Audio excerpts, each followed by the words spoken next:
Have you ever wondered how to find your match? Want to know if you found your forever partner? Want assurance that the relationship isn't going to end in heartbreak? In this episode of the Logic and Life Coaching Podcast, Dr. Jacob talks about often overlooked ways of knowing that your relationship is going to work. If you're in a relationship or want to be in a relationship, this is the episode you won't want to miss. Welcome to the Logic and Life Coaching Podcast, episode 55. Everyone wants happiness and success, and we know how to get you there. Come listen to the Leadership Society of Arizona as we teach a proven logic to help you simplify life, overcome challenges, and predict the future. You're listening to the Logic and Life Coaching Podcast. Welcome to the Logic and Life Coaching Podcast. My name is Chuck Zalanis, and I'm joined by our very special guest. You know him, you love him, you want some more of him. It's Dr. Jacob Kashiwagi. Thanks for having me on here, Chuck. We appreciate your time. Thank you so much. Today, we are going to go through a question about relationships and like having assurance in relationships. So my friend has a worry that he's only ever going to be in failed relationships.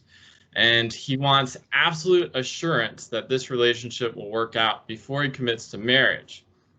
Granted, he has been divorced before. How can he know that he is in a successful long-term relationship and not fear for the future of the relationship or divorce? Wow.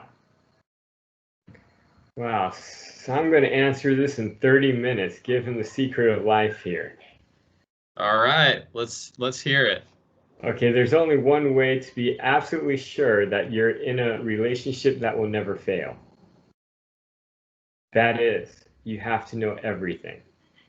And when you're able to know 100% information, it allows you to see into the future, and therefore you know if your relationship will never fail. All right, let's get started. What's the first percentage of information that you can communicate to us today?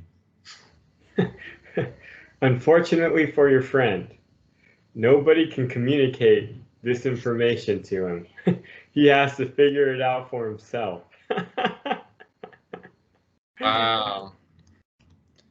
Okay, right. So that was a pretty short one. Okay, well, I think in general, no one's going to take you up on that, mostly because we can't. But I know there's certain things that you can do that can eliminate a lot of the risks of being in an unsuccessful relationship or marriage. That is true. And so this is a difficult one because I guess the best way to approach this is, why does someone have fear that something's not going to work out? Or why do we fear that something's going to happen? Maybe we have an inclination that it could happen. It could be that there's different signs that are coming to us. We feel like we have this early sense of warning, or it could just be that we're paranoid. No, fear comes from one place, and one place only. And that's not understanding, not knowing. So the only way to overcome fear is to figure it out, is to learn more, is to get out and experience more. So for example, a lot of people will really worry that they will never find someone they love when they're young. And the people who worry most about this are the people who've never dated anyone. I don't know if you've ever known someone, and it's no fault of their own. It's just sometimes, you're not exposed to a lot of people. So, there's no one that you've dated, that you've liked, and so you're going, and then you start fearing because you don't know how it works. And if you've never met someone that you're interested in, then you're worrying, oh, maybe there's no one I'm interested in, right? But as you get exposed to more people, and you hang out with more people. Maybe if you travel a lot, maybe if your family knows a lot of people. These are the people who don't worry as much. Why? Because they've met a million people when they're young, and they've at least met a couple people who they were attracted to, who they really liked, and who they were able to spend some time with, right? Yeah. And this is the same with relationships. People who worry the most that the relationship isn't going to work out are the ones that, you know, they don't know a lot about it. Maybe it's because the relationship they were in was really bad and that's the only relationship they had. Or maybe it's, you know, they haven't really dated a lot of people. Maybe they've dated a lot of people, but none that really worked out, none that they meshed with, so they don't know how a successful relationship works. Right? And so really the only way to overcome this fear is through experience, is through gaining more understanding and information about relationships themselves and about people, about yourself, right? So there's a million things that could be causing you to worry that your relationship's going to fail. It could be something about you, that you don't understand yourself. You want to be with a certain type of person, but that's not who you are. You want to mesh with certain type of people, but you're not that type of person, right? There's a lot of different things. So you could be misunderstanding yourself. You could maybe be misunderstanding other people, and in a lot of different ways. And so there's so many things, right, variables in here. But this is Logic in Life Coaching and Simplifying Life podcast. So we're gonna go over a few things that are foolproof ways to make sure that you're in a good relationship. And these are things that I've had to learn over my life after failed relationships. So first thing is, if you're in a relationship and you worry that it's not going to work out, then you know that that relationship isn't 100% foolproof that it's going to go somewhere. Because when things mesh and when things work out and when things are a good match, you don't worry about that type of thing, right? And so I just use the logic we've been using. I take the extremes, right? Someone who's not a good match, someone who's a good match. Who do you worry about? Or what causes you to worry more? When you're with the perfect match or when you're with not the perfect match? Probably not the perfect match, but I could also think that someone thinks, oh, she's so perfect in all these different ways. I don't think I'm good enough. So then they could think, oh, she's perfect for me, but I have this inner paranoia that it's not going to work out. So then I worry more because it's the perfect match. Do you follow? So can you fix that misconception? Okay, so if I get you right, you're saying the worry comes because you think someone's a certain way, you think someone's a perfect match, but then you're worrying that you're going to mess it up, and then you're worried it's not going to work out. Yeah. But here's the thing is, should your perfect match cause you to worry more about yourself or feel more comfortable with yourself? Feel more comfortable. Yes. Should the perfect match make you feel better about yourself and more confident about yourself, or less confident about yourself? More confident. So it still works. Any type of worrying that someone causes you in a relationship, it's nothing about the other person.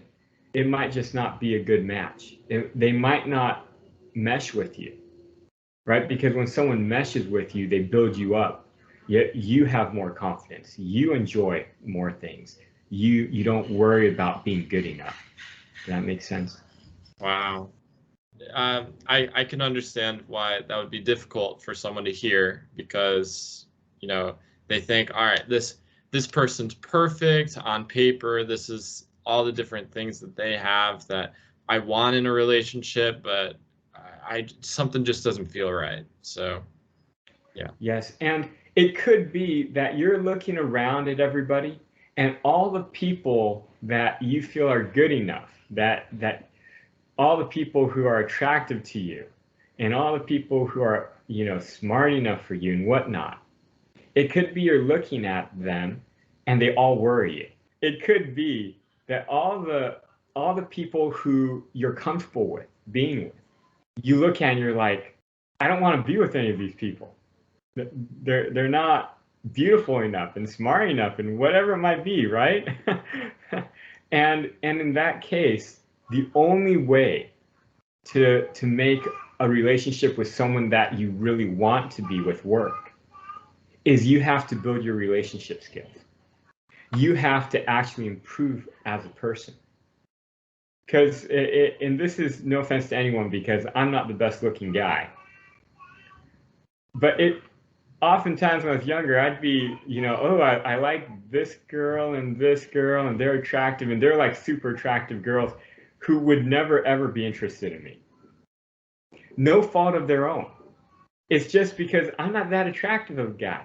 I mean, when you're looking at maybe like a 5'10", kind of supermodel girl, whatnot, who takes really good care of herself, and then I'm like this 100-pound, like 5'4" Asian guy who's really skinny, no muscles, don't really take care of myself. My hair for the longest time was like parted down the middle. I was just like a mess, right? I don't even wear good clothes, right? And when you look at it, you see someone's taking really good care of their body, really good care of their looks, and someone who's not, and who's not even built to be a good-looking person, right? I can say that because it's me. It's like it just doesn't match, and well, sometimes you have to admit that. So it doesn't mean I can't improve my prospects, right? I instead of wearing these weird clothes that people are like, this guy's weird, I started wearing polo shirts and being a little bit more normal, right? And by me changing, it allowed me to be able to fit with more people. Did that make sense? Yeah, and you started working out too. I did, yeah. Which really helped. Yeah, a lot of that is important. So, yeah, no, I 100% agree. I'm sorry that you had those problems when you're younger, and I'm glad that you recognize that it's a blessing now. So, you can figure out who matches, what makes sense, and how to go about that. So we get back to, okay, how do you know if you're in a good relationship? So, or what type of things can you do to make sure that you can get in a good relationship? First thing, date people you're comfortable with, wherever they're at. They might not necessarily be the people you end up with, but you got to date people you're comfortable with so you can develop the ability to be in a relationship. You can develop the ability to talk to other people of whoever you're attracted to, right? People forget that it's a talent, and it has to be developed by most people. And if you want someone who's out of your league, you got to continually develop that, or else you're never going to feel comfortable with them, and it will always, not be a good match. Did that make sense? Yeah. So first, date people you're comfortable with. Along with that, you have to continually develop yourself. You might need to make some changes, but as you do that, then you'll feel more comfortable with more people. But that's the first one. You got to be comfortable. You can't be stressing about it. If dating a person causes you stress, then do not settle down with anybody. Just keep dating, and keep dating people that you feel more and more comfortable with. Okay. 2, you have to be a type of person with certain characteristics. A lot of people forget the really simple natural law that takes 100% effect on everything dealing with humans, which is birds of a feather flock together. So if you are a person that's likely to not want to be with someone anymore, likely to cheat, likely to do something dishonest, or whatever it might be. If you are that type of person, you will attract that type of person, right? And so more than likely, if you don't have the characteristics of a stable relationship, then yes, you're not going to ever enter into a stable relationship. So you have to build those, which I know you're trying to figure out, well, what are these characteristics? They're nothing special. Being honest, being yourself, right? Being nice, being loyal, right? All of these things, being service oriented, thinking about other people, right? I've never seen a relationship work out when one person's only thinking of themselves and not thinking about the other person. So these are characteristics that are natural laws of if you're going to have a relationship that will last as long as you want it to, you're going to have these characteristics in there. Okay, so two comments on there. First, what if you're seeing that the other person in the relationship doesn't have those characteristics? Based off of our last podcast, it means that you don't have those characteristics, right? Okay, well, you didn't have to point that out, Chuck. No, but it is true. And if you're seeing the other person does not have those characteristics, it could be that person, because it could be you're learning. You're not going to be with this person for very long. And so this person actually helped you develop to realize what type of people you want to be around. But if you keep dating people and they all have these type of characteristics, then yes, you might want to think you have to improve yourself a little bit more to find someone with these good characteristics instead. Does that make sense? Got it. Well, then my next point. Thank you for explaining that. If you are thinking of the maxim, I guess, opposites attract, is that going to be different in this scenario? Like being in a stable long-term relationship, you're not going to attract your opposite? Well, first thing is, in my view, opposites don't really attract. But a lot of people, they don't know a lot about other people. And on the surface, it looks like they're completely opposite. But when you really get down to it, the root of who they are not very opposite. Right? Sometimes, I don't know, give me an opposite. So some person loves, I don't know, movies, and then the other person likes hiking. Okay, so one person likes movies, one person likes hiking, and they get attracted to each other. But you're thinking, oh, one person's like exercise person and one person's like, just like creative, imaginary, that they don't like to exercise and whatnot. And that could be, but that's like a physical characteristics. It's like something they do. But when you get into how they think and how they operate, and are they both nice people, or are they both realistic type people? You're going to find when you really get into their core characteristics, they're not very opposite. Yeah, they might exhibit it in hiking, and one likes hiking and one likes movies. But when you really look at their methodology and how they look at life and what they want and everything about them, you're going to find out that they're actually more similar than opposite. And that's been my case when you really get in and find who people are. Does that make sense?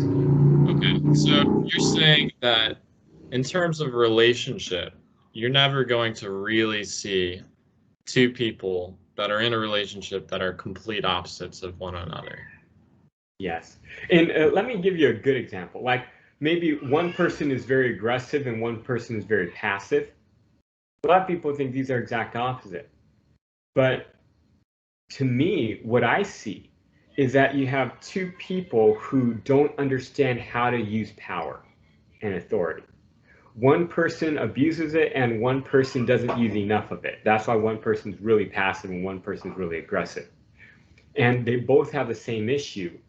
Yes, maybe in opposite ways, but they both are trying to figure this out. And so in that sense, they're right for each other.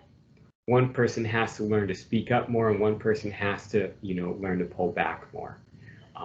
But they're both learning how to use their power and responsibility. Did that make sense? Yeah. So they're the same. They're different sides of the same coin.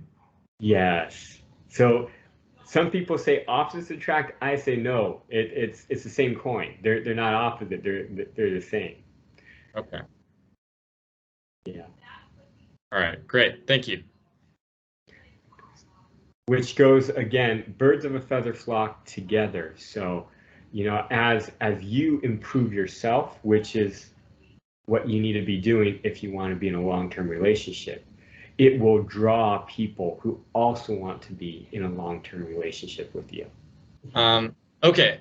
So yes, that was 2 pieces of advice so far, which is the first one is you're going to feel comfortable around them, and that birds of a feather flock together, right? So you have to have those characteristics or those traits of, being honest, loyal, being yourself, service oriented, and being nice, I guess. Yeah. Yes, very good. A third thing, when you're with someone who's a very good match for you that will last a long time, your environment will tell you so. So, for example, if you're dating someone and everybody's asking, why are you dating this person? If you're dating someone, your parents are like, you should not be dating this person. You might want to stop and think about it. I'm laughing. I'm laughing because I've been in relationships where people are like, "What are you doing?" That makes no sense. I have too many that have failed. This is how I know this, because I track this type of thing about myself. But yes, your environment will let you know. So if it's a wrong relationship, they'll let you know. But if it's a right relationship, they'll let you know. You will have people who tell you, wow, you make a great couple, or wow, this is awesome. And so the third advice is pay attention to your environment. Pay attention to your close friends and family and what they say and what they think, especially the people who know you well. Everyone usually combined has a premonition about how a relationship will turn out. Wow. Yeah, so they can just they can tell what the future is going to be like for you with that person. Like, oh, I can tell. And so when you're in like a relationship where your parents don't approve, they're like, what are you doing? And they know you really well, then it's probably not a good match.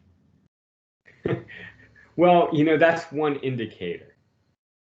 But if you want a foolproof method that all the ducks have to be in a row, no risk, yeah, your environment is going to have to agree with who you're with. Yeah, so your friends, your family, and it just feels right. You got it. You got it. Now, I'll give you one more piece of advice here. One more piece of advice is what Bruce Lee actually would always tell people. Bruce Lee lives by the law of harmony. And relationships that are meant to be together and will stay together, it naturally happens. The more effort you have to put into a relationship up front, the more that's an indicator that it might not last a long time, or it might not last forever. The less amount of effort you have to put into something, and it's still good, and both people are still excited, and both people still want to be together, it's an indicator that you're a really good match. In other words, when you have found someone who understands your value and wants to be with you, you don't have to do a lot to get them to buy into you, to get them to love you, to get them to want to be with you. They will naturally do so. The more effort you got to put in, it's not saying it's not going to work out. It's just saying you have more risk there. Right? So if you want a foolproof way, yes, you want to find someone who you spend less effort with. You don't have to do as much, and you can still make them really happy. A lot of people have made relationships where they've had to work really hard, last a long time, last forever, and that they're able to work it out. That's great. But just think of if they were with someone who they didn't have to work so much and so hard, how much happier they might have been. I can understand that. And so if you're in a relationship that you're working hard with, it's not a bad thing. But if you're trying to find someone that you can make last forever, the less effort you have to put in and the happier you are, the better it will be. And so those are some of the pieces of advice that I have to give. Oh, great. Yeah, no, I completely understand. I've been in relationships where I felt like I needed to change who I was, how I acted. I remember when I was in high school, I thought I had to, there was this really attractive girl, and I just felt so nervous about asking her out. And then I ended up doing that. And then I felt like I needed to act like a different person, and it bombed. It bombed so bad. And she actually asked that I wasn't part of certain things with her. She wanted to be away from me as far as possible because I was so awkward around her, because I just felt unnatural. It felt so uneasy in everything. So yeah, I can completely understand. The more that you have to change about who you are and how you act, yeah, that's probably a bad indication. To have to change to be with someone is not a good thing. But to continually improve yourself is a good thing. And it will open more opportunities.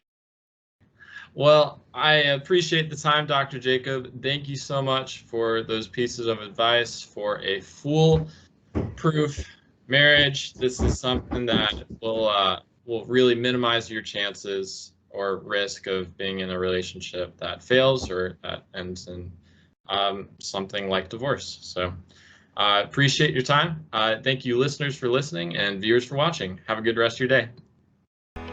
Thank you for listening to the Logic and Life Coaching Podcast. It would be great if you could take a moment to write us a review.